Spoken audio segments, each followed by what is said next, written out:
নমস্কার সবাইকে, আশা করি সবাই ভালো আছেন। চলে আসলাম নতুন আরেকটি ভিডিও নিয়ে। পনির বুট দিয়ে আলু পেঁপের তরকারি সত্যি খেতে খুব মজা হয়েছিল, তাই ভিডিওটা শেয়ার করলাম। কাবলি বুট ছিল, আমি সারা রাত পানিতে ভিজিয়ে সিদ্ধ করে নিয়েছি।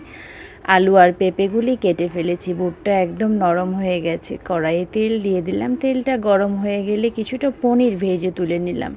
সামান্য একটু হলুদ আর লবণের গুঁড়া দিয়ে দিব, মরিচের গুঁড়া দিয়ে ভালো করে একটু লাল লাল করে ভেজে তুলে নিলাম।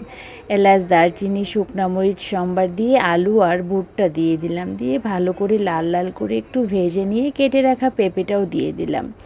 পরিমাণ মতো লবণ দিয়ে দিলাম, মরিচ গুঁড়া, হলুদ গুঁড়া দিয়ে একটু লাল লাল করে ভেজে নেব।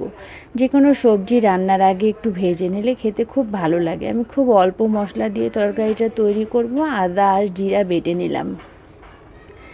এদিকে আলু পেঁপেটাও ভাজা ভাজা হয়ে গেছে। আমি আদা জিরা বাটাটা দিয়ে ভালো করে একটু জল দিয়ে মশলাটা কষিয়ে ঢাকনা দিয়ে ঢেকে দিব অল্প কিছুক্ষণের জন্য। মশলাটা মনে হয় কষানো হয়ে গেছে, পানিটাও ছেড়ে এসেছে। আমি খুব ভালো করে নেড়ে চেড়ে নিলাম।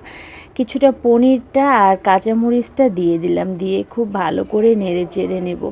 নেড়ে চেড়ে যেন এদিক ওদিকে লেগে না যায় আর মশলাগুলি খুব ভালো করে মেখে যায়। আর একটু ঢাকনা দিয়ে ঢেকে দিলাম। যে যেমন তরকারিটা খেতে পছন্দ করে তেমন নামাবে। আমি একটু ঝোল ঝোল নামাবো। যে কোনো নিরামিষ তরকারিতে একটু ঘি দিলে ভালো লাগে। ঘি দিয়ে আমি এপিস টোপিস চালিয়ে নিলাম। আমার তরকারিটা মোটামুটি তৈরি হয়ে গেছে।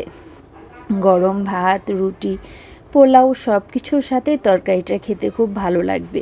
আমি তেলটা কম দিয়েছি। যাদের তেল একটু বেশি খাওয়ার অভ্যেস বা ভালো লাগে তারা একটু তেলটা বেশি দেবে, যেহেতু আমরা ঘরে খাবো, ঘরে বয়স্ক মানুষ আছে, তেলটা খাওয়াও খুব বেশি ভালো না।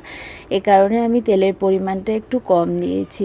আমার তরকারিটা তৈরি হয়ে গেছে। আমার ভিডিওটি যদি ভালো লাগে লাইক, কমেন্ট, শেয়ার করে পাশে থাকবেন।